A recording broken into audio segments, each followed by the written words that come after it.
Đại từ đại bi mẫn chúng sanh, đại hỷ đại xà tế hàm thức. Tương hảo quang minh dị tự nghiêm, chúng đẳng chi tâm quy mạng lệ.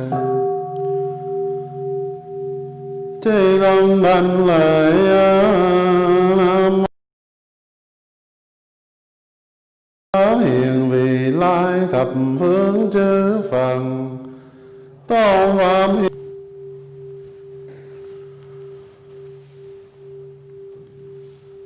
Chi tâm đảnh lễ Nam mô Ta Bà giáo chủ điều ngự bổn sư Thích Ca Mâu Ni Phật. Long Hoa giáo chủ Di Lặc tôn Phật, đại trí văn thù sư lợi Bồ Tát, đại hạnh phổ hiền Bồ Tát, hộ pháp chư tôn Bồ Tát, linh sơn hội thượng Phật Bồ Tát.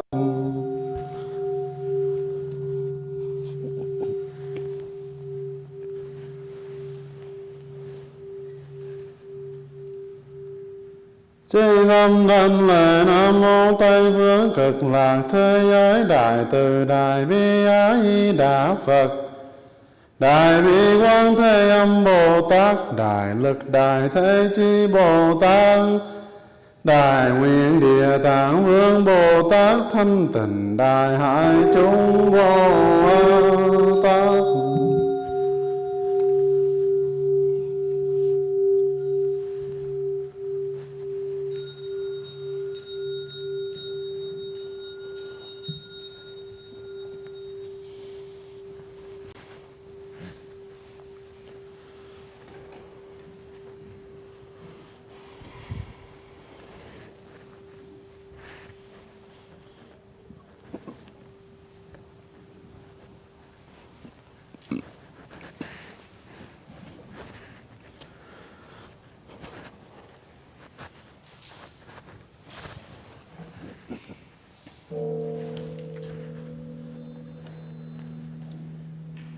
Kính mời đại chúng mở Kinh Vu Lan trang số 7.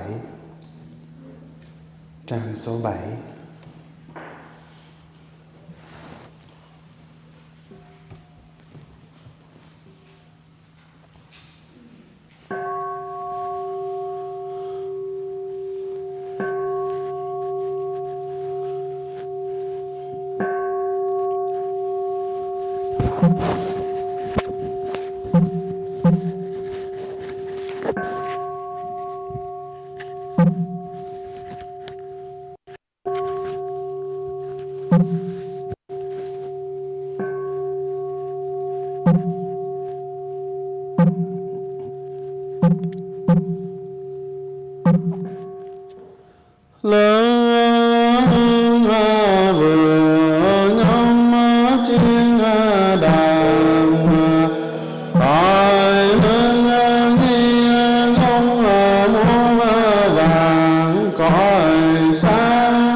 số đáng má đáng toàn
trang 16.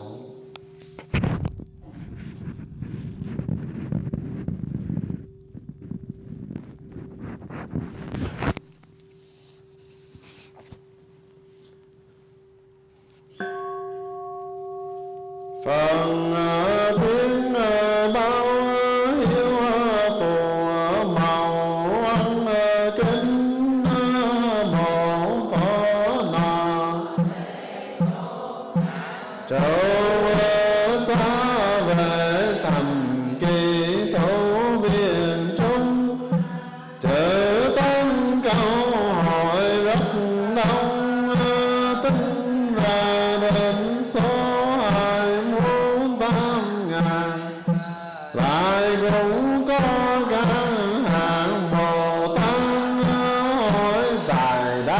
đủ mặt. Bấy giờ Phật lại lên đường cùng hàng đại chúng Nam phương tiến hành. Đạo ban lộ rành rành mang thay nuôi xương khô bò đầy lâu đời. Nơi ở lại liền bá lại rồi rơi giọt hồng đứng nán tuổi lòng.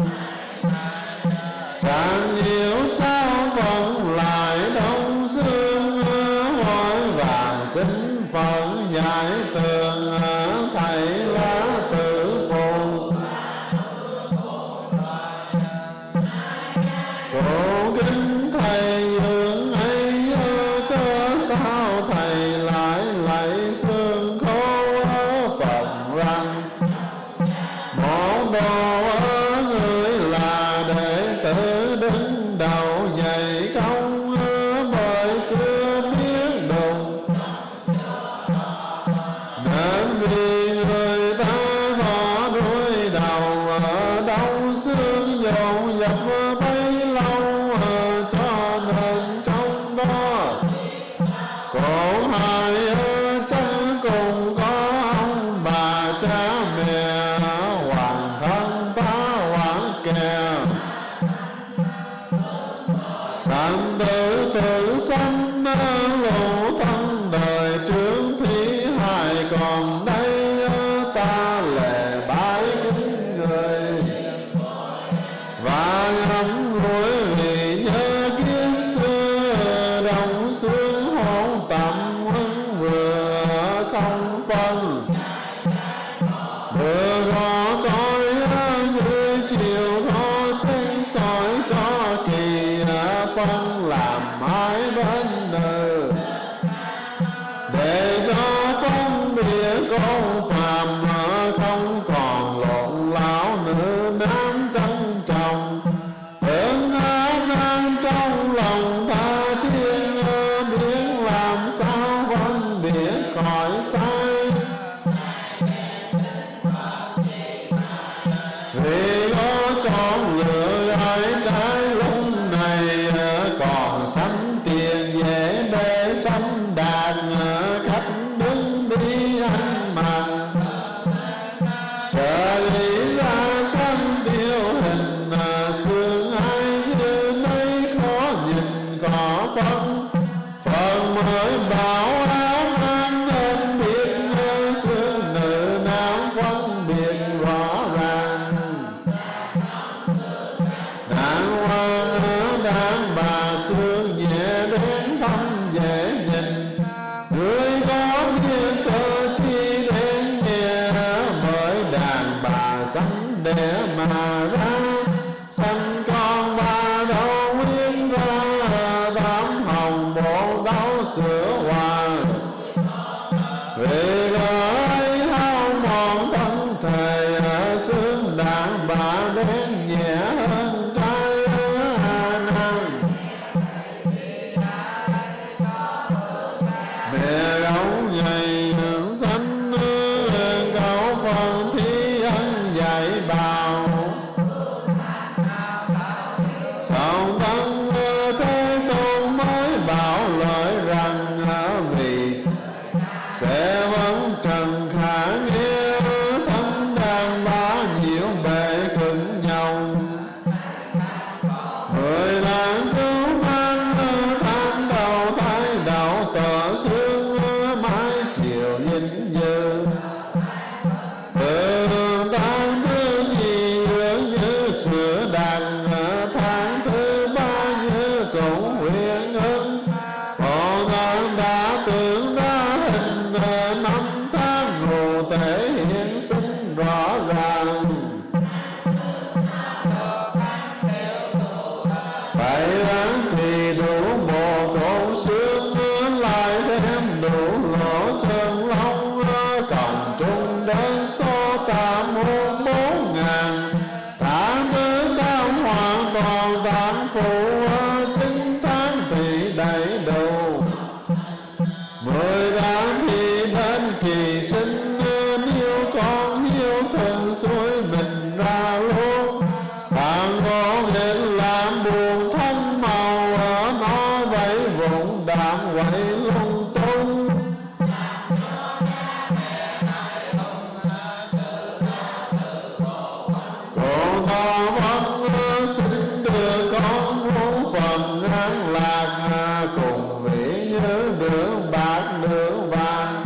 dầu phải mang nghiệp chướng cùng cam tính sau đó lỗi thì làm chẳng màng thôi lỗi bị giám bị cầm.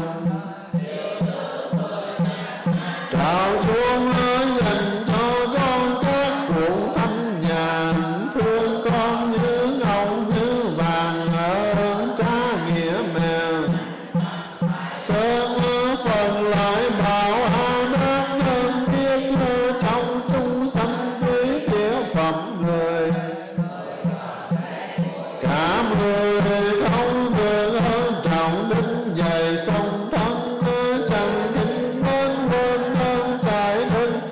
Không xót thương dưỡng dụng cù lao hay là bông hiếu bằng nhau.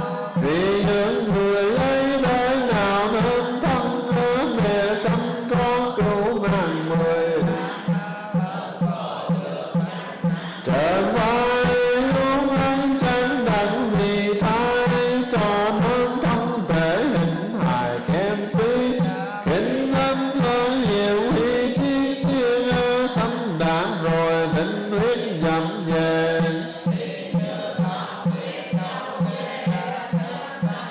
Tự yêu bề gian nan con nhỏ phải lo săn sóc. Hàng đăng gây mũi ngọn phần con phải tâm phải nhận bữa trốn.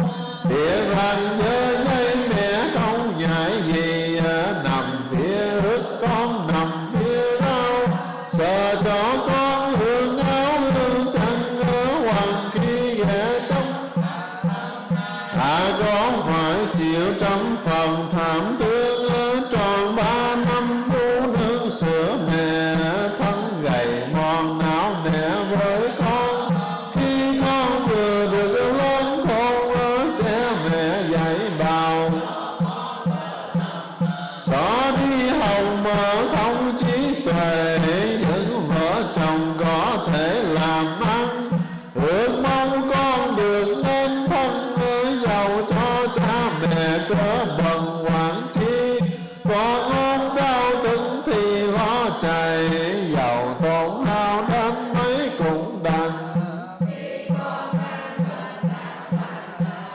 Cha mẹ mới ăn thần định tâm công dưỡng dùng sanh bằng non miệng. Cớ sao con chẳng biết ơn này.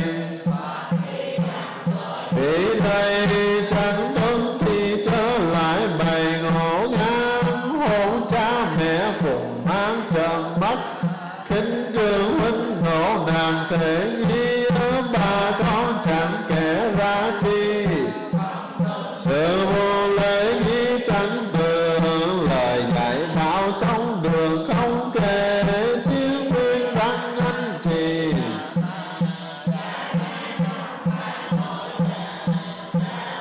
Rồi nói mang càng người trên vì hổ mạnh mạnh quan làm vương chẳng kể lời trưởng tượng dạy răng. Theo gọi ông hăng đã không nhận nhìn lại càng hành hung. Bỏ bản lành theo cùng chúng dư hết phạm quen làm sự. Nghe lời dụ dỗ quân hoan bỏ cha bỏ mẹ trốn sanh quê người trước còn tập. Theo thế thân lập thân tìm kẻ sinh nhai hoặc đi buôn bán kiếm lời. Rồi đời lập công vì ràng buộc đồng công mối nợ hoặc trở ngăn vì vợ vì con.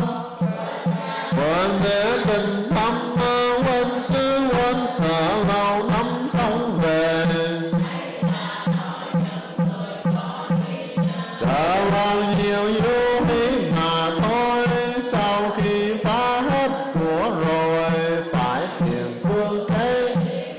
Đâu sai theo trộm cướp hoặc là bãi bá phạm tội hình thù rằng. Hoặc khi mang đến giữa đường không người nuôi đường bỏ thân ngoại đồng. Hãy vinh như bà con cô bác cùng mẹ cha sâu sắc buồn rầu. Thương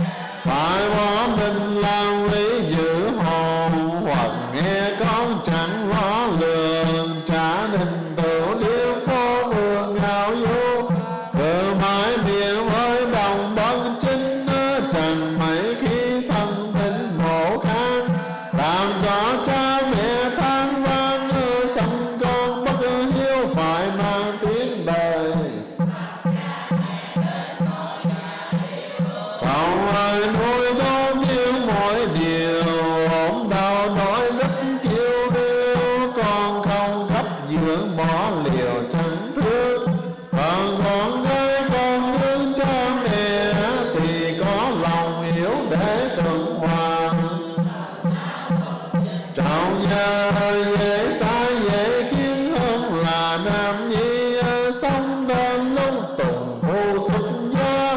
Lo bên chồng chẳng xa bên mình, trước còn lại vẫn yên tâm. Lần lần mũi lạnh điện tam điện nhà, quên dưới dùng sâu tân ân trồng, không nhớ công mạng nặng để đâu. Chẳng lo bao bố cù lao, làm cho cha mẹ buồn rầu thảm tay. Yêu cha mẹ la rầy vợ mắng, chớ sanh lòng hờn giận chẳng kiên. Trạm lâu chiếu chẳng phiền chẳng than, tội bất hiếu lương ban nam nữ. Nói không cùng nghiệp giữ phải mang, nghe vâng chỉ rõ mọi đàn. Trong lòng đại chúng lòng càng tạm thấy, gieo xuống đất lấy cây lấy củi, đập vào mình vào mũi vào ống.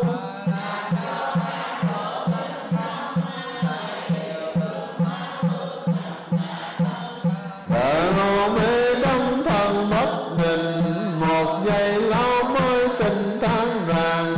Còn tà hóa thành tội nhân, xưa nay chẳng rõ không hơn người mù. Nay có ngộ biết bao lầm là, ruộng gan dường như nát như tan. Tội đình khó nổi than vang, làm sao trả đã 1.000 ân sâu.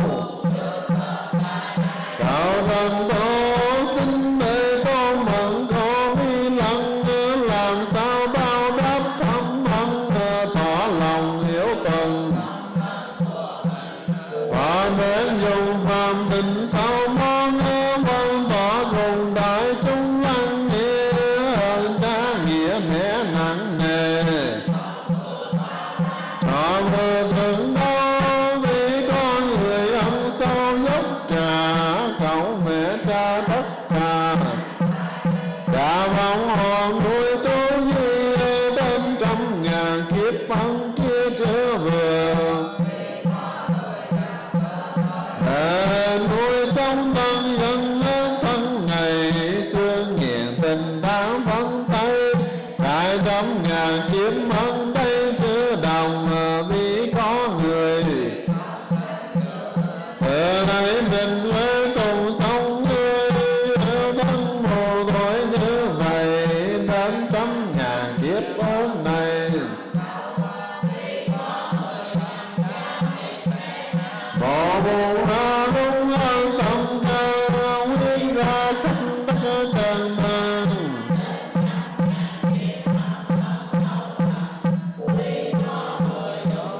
Mũi nhọn đâm vào mình bấn luận chỗ nào, tuy là sự khó biết bao.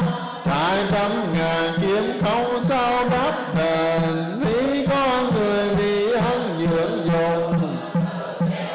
Cô quan thế về cứ treo như vậy tròn năm, trải 100.000 kiếp ân thâm chưa đền, vì có người. Hòa dù giao trần bữa thân mình, xưa tan tình đang chẳng phiền. Đến 100.000 kiếp còn dưỡng dùng, nuôi sáng nông thâu ruộng thâu nhang, làm cho thân thể tiêu tan.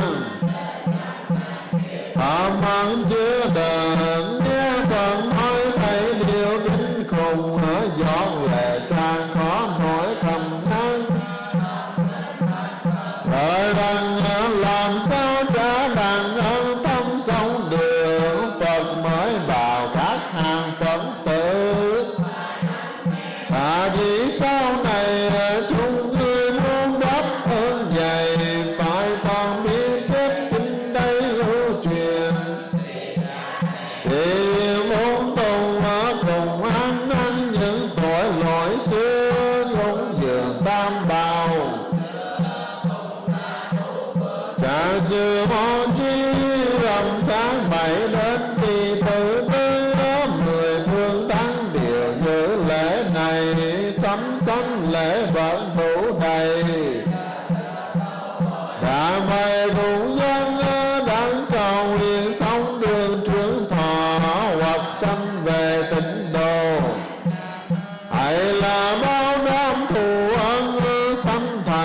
sử dụng sống thân của mình còn phải cần chuyện gì ơi, pháp tam quy ngũ giới giữ gìn.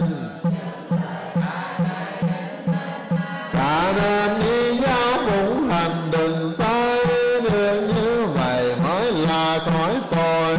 Bạn chẳng thì ngộ tội vai xa, trong năm đại tội kể ra. Bao nhiêu thứ nhất thật là trọng tay, sau khi kết bị đẩy vào ngục. Ngộ này trong núi thiên vị, vất vân bản sắc vậy quanh bốn bề, trong ngục này tháng ngày. Độ tội nhân hơn thầy thành ta, con lò nấu sắc cho ta rót vào trong miệng. Một và đủ người thọ khổ, lộ thịt da đau tao tâm can, lại khó cho sắc. Phụ ra lối lửa đốt đòn tội nhân, ở trong ngục có giường bằng sắt. Và tội nhân năm khắp đó xong, rồi cho một ngọn lửa hồng. Bạn là tự đau thương nhau, trên không trung độ thao như mưa. Gặp mai chim nay chẳng chừa, tạo thể đang như tương, những hình vạn vô phương kể hết đó. Mỗi ngũ đều có cách trị điên, như là xe sắc phân tay chim ưng mổ bùng. Chờ đi đàn trên liền rất nhờ, vì nghiệp duyên không nở hành tăng, ngày đêm sống trên một lần.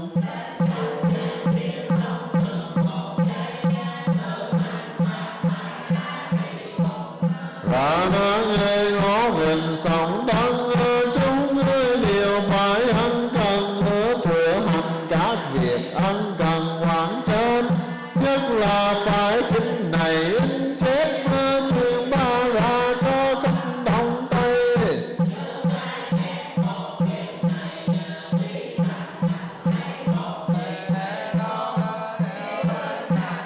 Bộ việc hay thì cũng bằng thấy phần vạn thiên, do theo nguyện lớn tùy duyên. Ồ y như sở quyền, cha mẹ đằng xa miền khóc lạnh, loài hóa sanh về cành. Đạo đầu tư chúng một lòng kính vâng, lại phát nguyện dù thân này nát. Ra bụi cho muôn kiếm chẳng nài, giàu cho kéo lưỡi trâu cày.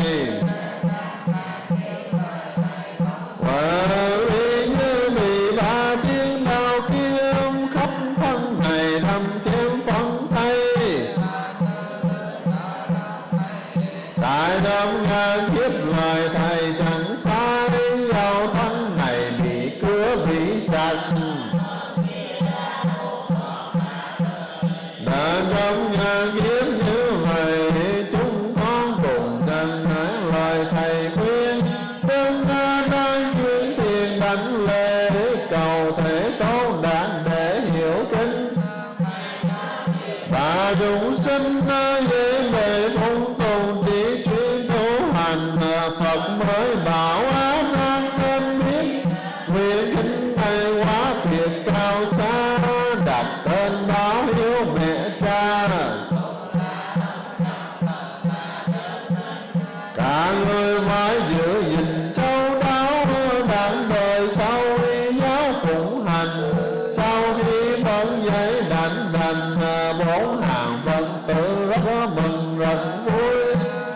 Một lòng vẫn tiếng lời phần, và kính thành tinh chất vẹn truyền, đồng nhau thủ lại phận tiền.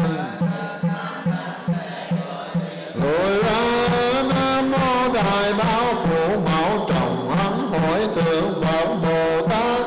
Nam Mô Đại Bảo Phụ Mẫu.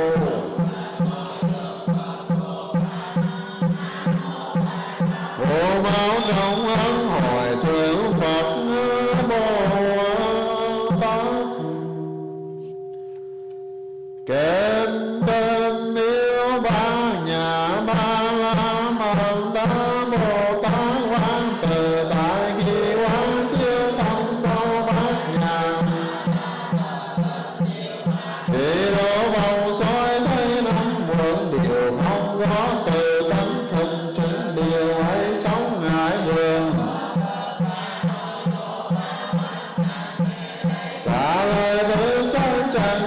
gì không không chẳng khác gì, xa sáng chính thật là không không chính thật là.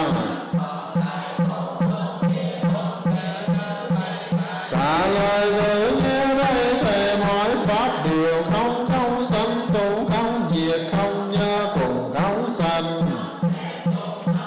Trọ đường không tánh không không có sắc tỏ tường cũng không có hành tượng không có nhãn nhĩ tiền. Không có thân tánh hương vị số pháp sáu trần không có 18 giới tự nhạc. Hệ ở vô minh không có hết vô minh cho đến không lão tử cùng không hết lão tử. Kia đạo không chi cùng không đắc vì không có sở đăng ký mộ vì Bồ Tát nước nhiều. Trường ai vì tâm không thương ngài nên không có sợ hãi xá lìa mọi nóng tương. Đã niết bàn quyền đối chư Phật trong ba đời, diệu pháp trí đồ bát nhã ba la mật nên đắc vô thường giác vậy. Và nhà ba la vẫn là linh chú đại thần, là linh chú đại minh, là linh chú vô thượng, là linh chú tuyệt tình. Vào đó đáng lượng yêu trừ tất cả mọi khổ nạn, cho nên tôi muốn thiên câu thần chú trí đồ.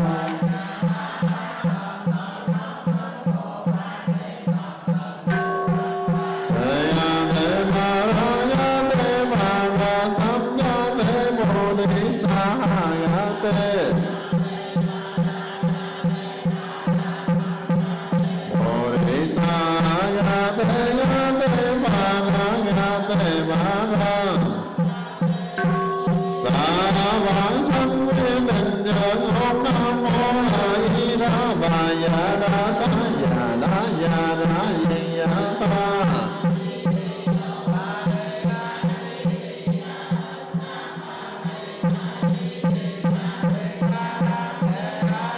Đề đà đề ca na ya di đề ya na di ya lệ ta bà nam mô a di.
Gom hội lưu lan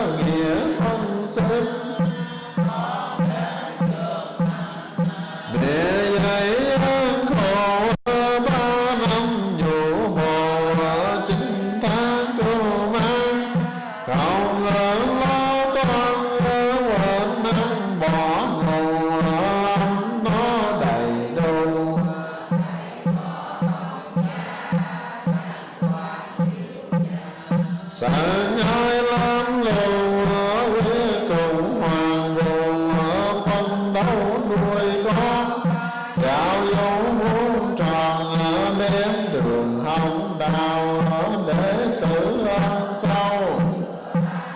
Họ vẫn kén hẹn ở giờ này trước đài sen, trí thành cung kính đạo tràng thánh tịnh. Nghĩa quán thừa tự tứ hiện tam thiền đầy đủ. Dù lòng vắng mặn hộ niệm cho bảy kiếp cha mẹ chúng con đường dần. Thượng tâm biết hồn phát nguyện tu trì đã qua đời an bảo xa lìa. Quả hương thông cánh đức Như Lai khắp cõi hư không.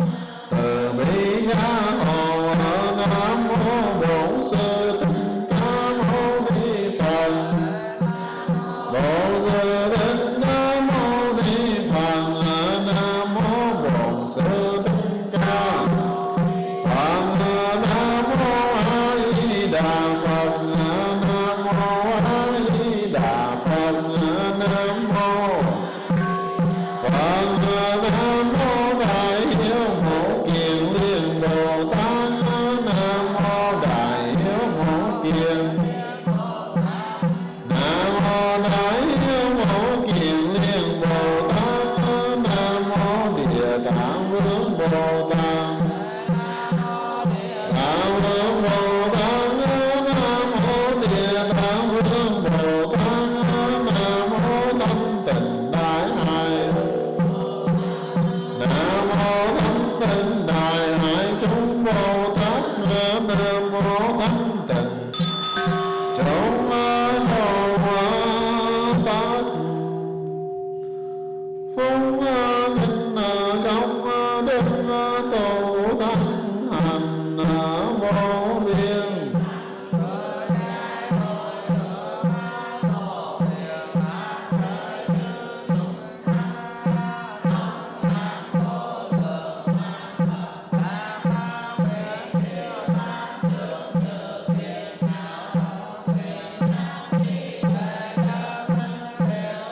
Hộ niệm tôi chớ tăng yêu trừ thế thế trường anh Bồ Tát đạo. Nguyện sanh Tây phương tịnh độ chúng cụ Phật.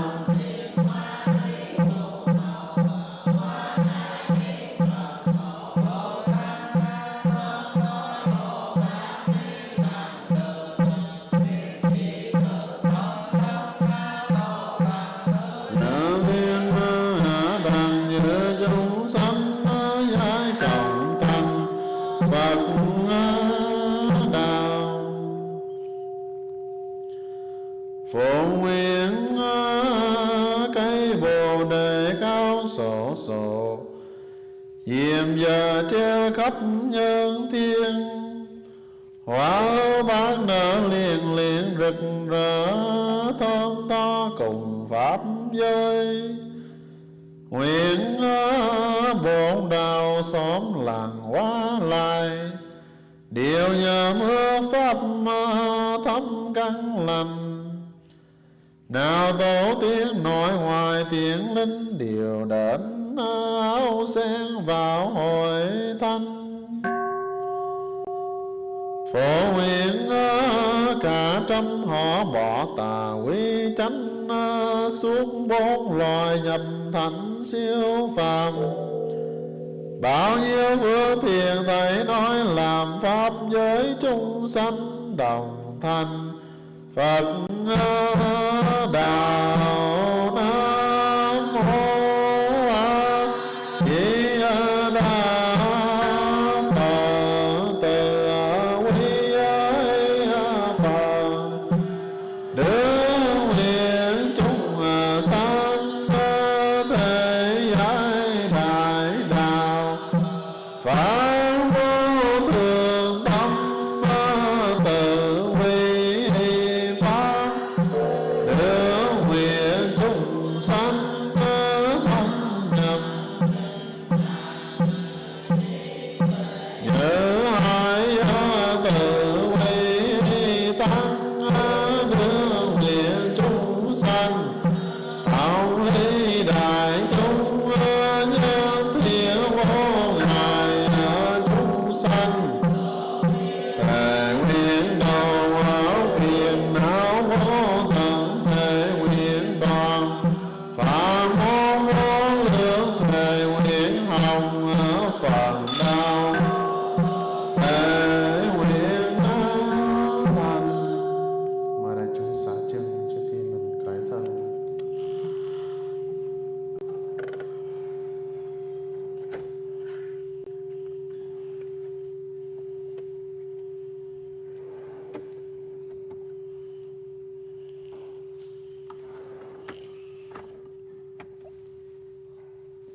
Đệ tử chúng con nhớ cha mẹ sanh thành quốc dân bảo hộ, cúi đầu kính lễ tam bảo thường trụ trong 10 phương.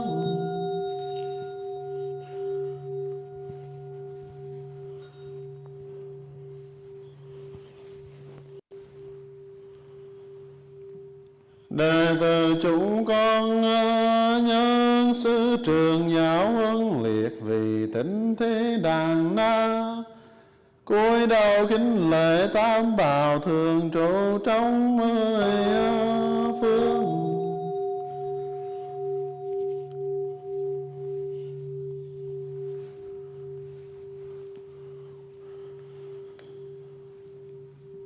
Đệ tử chúng con nhớ mọi loài chúng sanh cây cỏ đất đa, cúi đầu kính lễ tam bảo thường trụ trong 10 phương.